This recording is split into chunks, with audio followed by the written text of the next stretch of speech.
am here to share you today's good thought. Today's good thought is life is the exam but you need to pass it. Meaning of this thought is many problems will come in your life but you need to solve it and move towards your achievement. Here to tell you today's significance.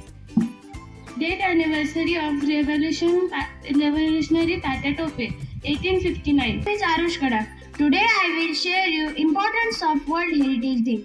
WHD, also known as the International Day for Monuments and Sites, is celebrated annually on April 18 to promote awareness of cultural heritage. And today I am going to share news headlines. Political news. Former Karnataka CM Jagdish Shettar dumped BJP and joins Congress. General knowledge helps to keep us connected and up to date with every part of the world. Now I call my friend Vardhan to ask you some GK questions. My first question is for standard first and second. How many vowels are there in the English alphabet and name them?